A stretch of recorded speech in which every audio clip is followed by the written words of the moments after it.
All right, welcome. Welcome to Watching with Styles. JR is trying to butter me up already before this thing starts. I think I finally figured this out.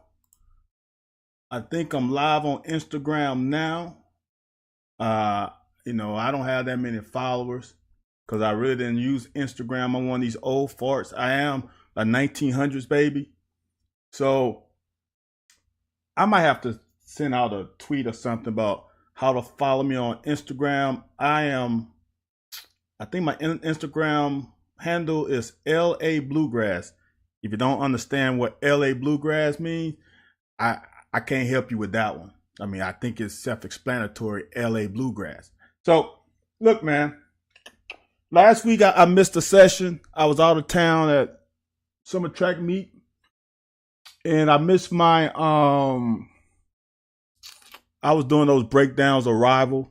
So today, while I was out of town, I saw this tweet. And if you don't know, I was drafted by the Bears, and I watched the Bears a lot, even though they damn cut me. Rightfully so, probably. Not rightfully so. I should have probably played another couple years, but there's a guy for the Bears starting corner, Jalen Johnson. And when I saw the tweet, I'm like, dude, I gotta watch this. And for any of the young cats, high school, prospective college guys, even the college guys, if any of y'all have watched me for any time, I always talk about the most important characteristic of a DB, especially a corner, are eyes. That's the most important. I don't care if you're slow, you're fast, your athleticism is average, your athleticism is elite. The most important part is not all that. It's your eyes. Then the second most important thing is patience. If you have good eyes or excellent eyes and great patience, you can be an elite level corner / DB. I don't care what level. I played with a guy with the Bears, John Mangum, who was coached by Rick Smith, who coached me at Kentucky. He coached John at Alabama. John was not the most athletically gifted athlete. But one thing about John was he had great eyes and great patience. He was going to be where he's supposed to be when he's supposed to be there. The crazy part about it, now I'm thinking about it, here's the other weird part, then I'll go on, is Mangum's brother. I played with Mangum's brother. He's a tight end at Ole Miss in the blue-gray game. Weird, man. So I'm in this, as I say, my life motto is things happen for a reason. Stop fighting God's plan. Stop fighting God's plan.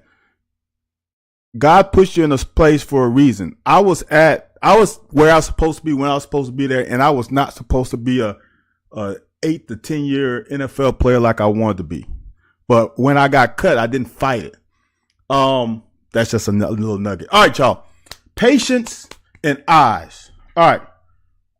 Watch Jalen's patience and eyes.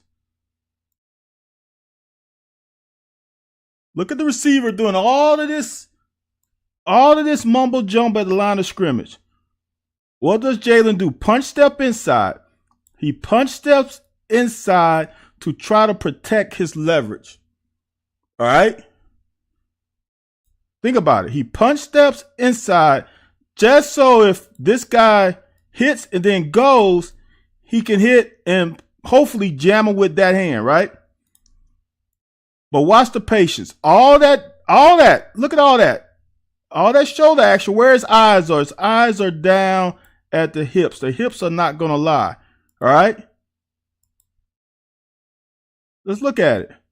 All that stuff, one step inside, he stays, he runs. Now, he does beat Jalen inside, but if you look at it, Jalen looks like he's head up.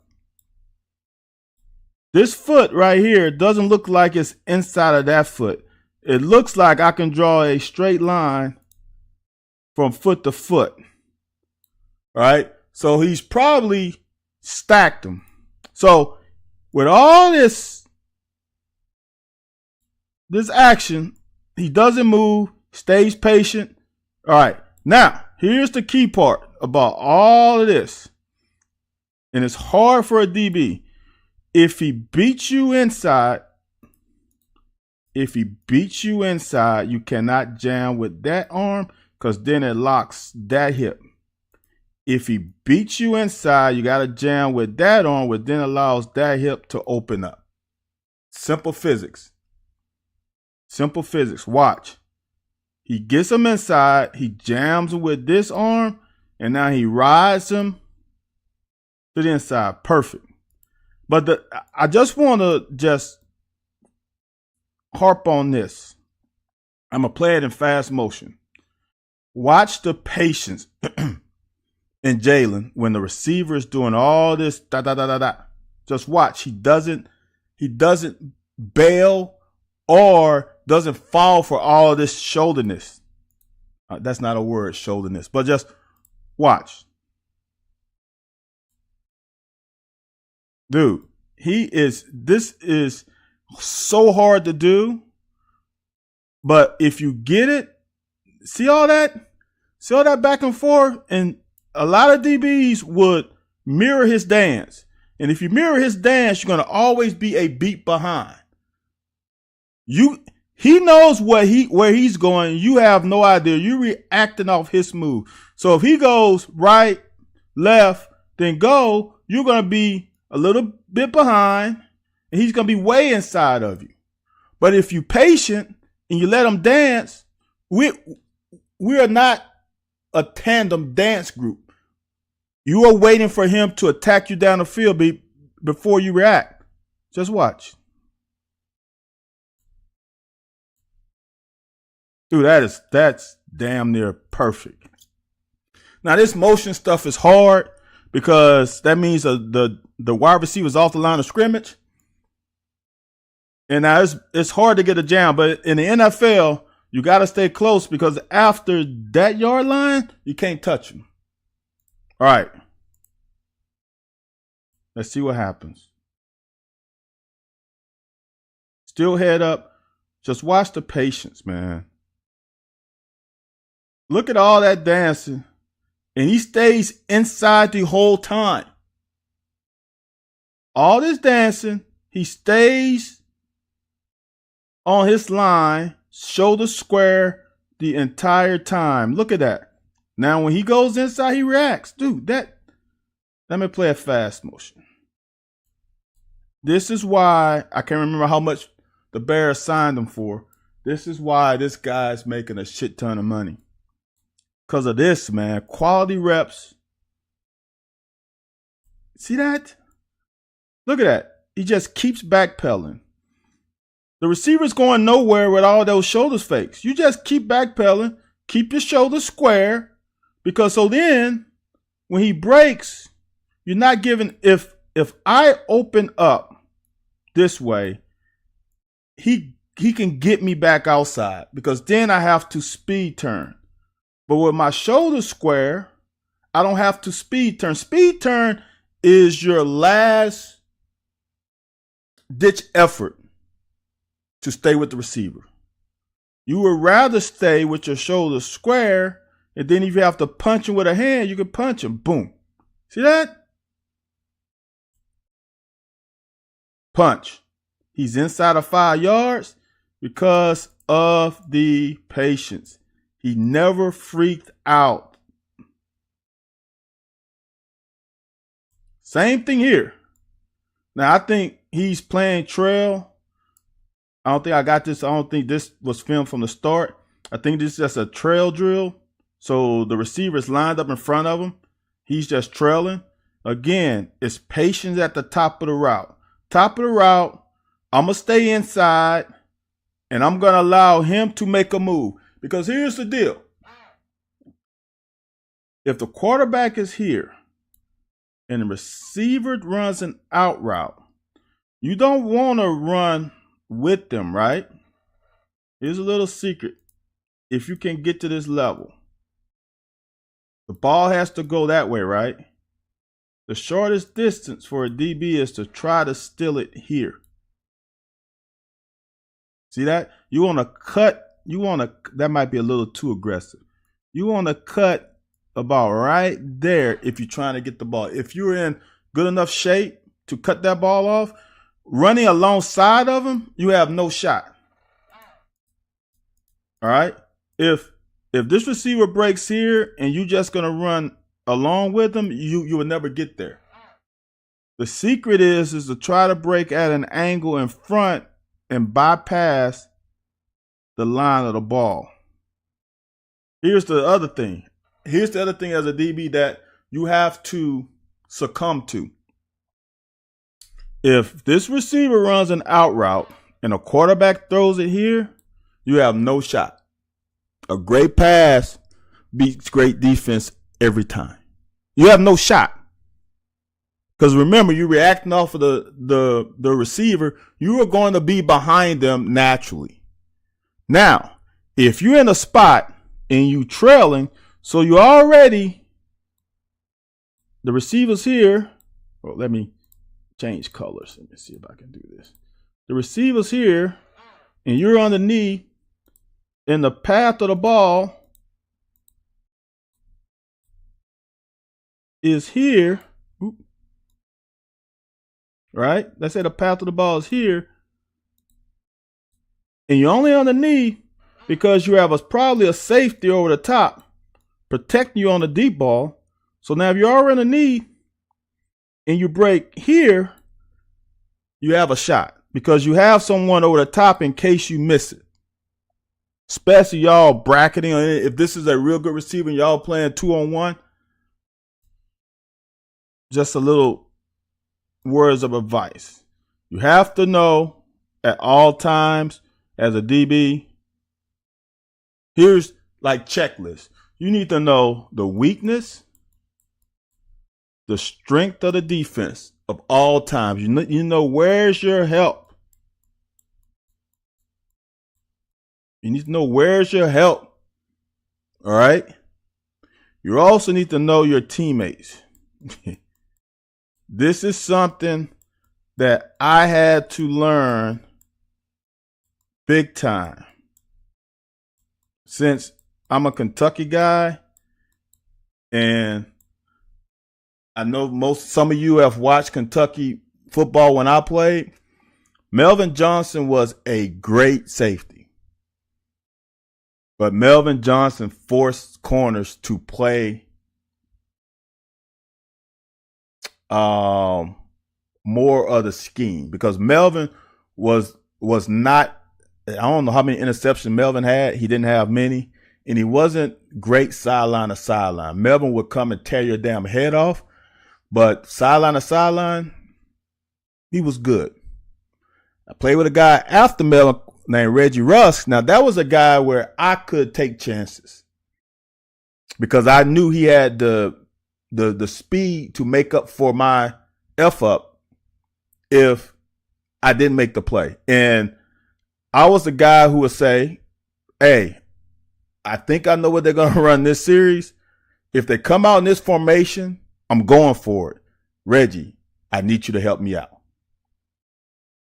That's just how it was. So you need to know your teammates. If you look at the intro, the interception against Peyton Manning, I knew what my weak side linebacker was going to do. And I played Peyton Manning in high school. I played him in college. I knew, and everybody knew. At that point, I don't think everybody knew how smart he was. But I knew, playing him in high school twice, how smart he was. And I knew backside curl, he was coming to it. The reason why I picked it off, because he doesn't look. If he would have pat the ball, looked, he would have saw me. He wouldn't have thrown the ball.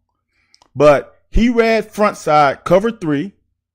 We didn't show it. We rolled down to it to cover 3. He saw the strong safety roll down. He knew I got the backside curl all day. It was a play action fake. He read cover 3 and he said, got him. Well, unfortunately, he didn't know that I was playing man-to-man backside pretty much because I had no other threat. And I got him because of that. And we talked about it after the game. He said I was guessing. I'm like, dude, I didn't guess. I know where you're throwing the ball. I was a quarterback too. So when I read cover 3, you read cover 3. I know I'm in. See, now that's an advantage. Talking through it now that I have as a DB, if I can decipher what the quarterback's going to decipher real time before, I told him, like, Peyton, it's cover 3. I know you're going to come back to the backside curl if that's the route y'all going to run.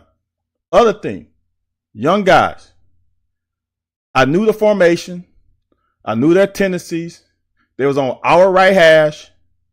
I think they came out. I'm not going to. We call formations by face cards: Jack, Queen, King, Joker, Ace. Those are the names. They came out of formation, and I'm like, I know what they're going to run if they run this play. If they're going to pass it, I know they're going to run backside curl, and there's no other route that's threatening. So that's how I got it. But I also knew I had a safety in Kill Wilson that could probably, if they ran a curl and go or a sluggo or something, that maybe he could stop the deep pass, at least tackle the guy. All right.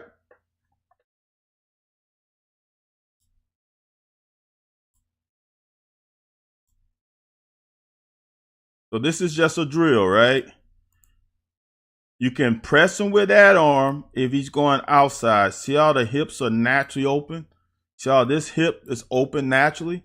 So I could press him, keep that hip open for the fade route. If he switches and runs inside, I can't keep that hand on. If I keep this hand on and he goes inside, my hips are locked. It ain't got shit to do with your brain, your mind. It's biomechanically impossible for you to unlock that hip with that arm extended. All right. So once he goes inside, you got to let that arm go and switch arms. Switch arms. Now I can open up that hip. Simple.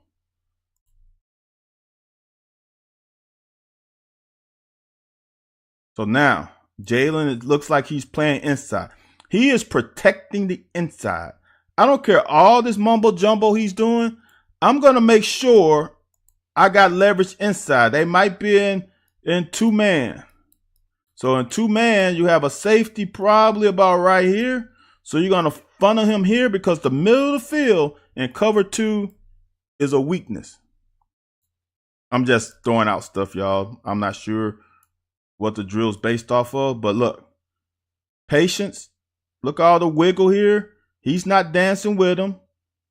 Once he declares, then I can close the gap. And he close. Now this guy, I don't know how good this receiver is. I know this is just a training partner, but watch him close the gap. He declares, close the gap. Close the gap. Perfection.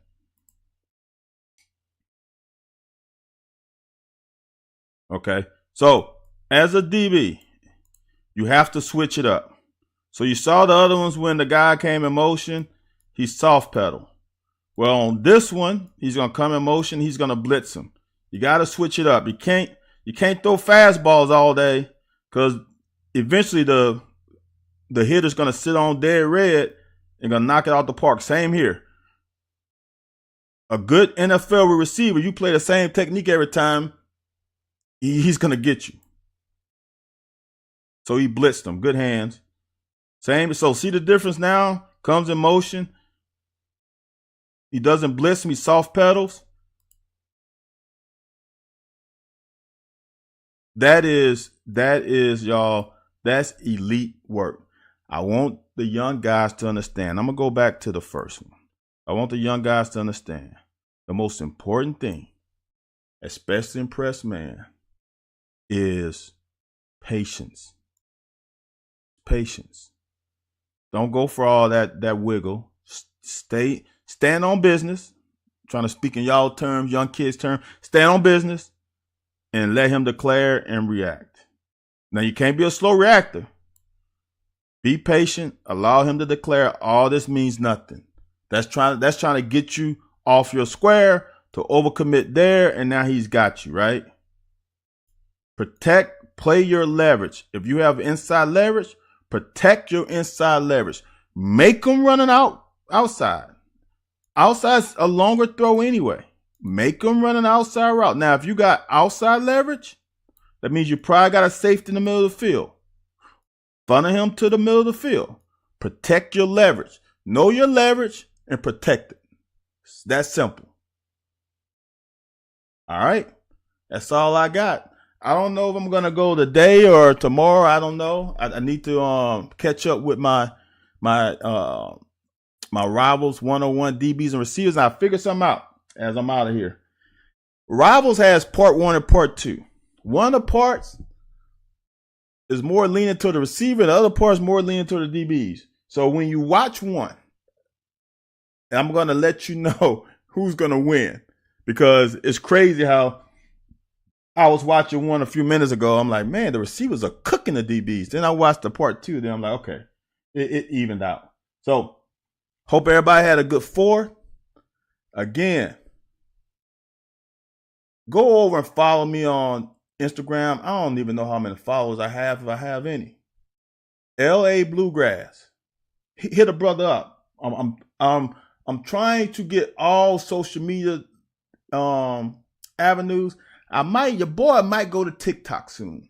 I'm not sure, but I'm old. I'm closer to 50 than I am 40. So I'm old. So navigating and managing all these social media things is hard, man. I appreciate you, Nathan. So I'm out of here, and I will see y'all whenever I see y'all. So I want us to do something else, since some new listeners. So my outros are my high school film. So I got a little quarterback one, and I got a DB one. So I want to show people that, I was really a quarterback in high school. I was a quarterback that played DB. Just want y'all to understand. All right, man. I am out of here. I'll catch y'all next time.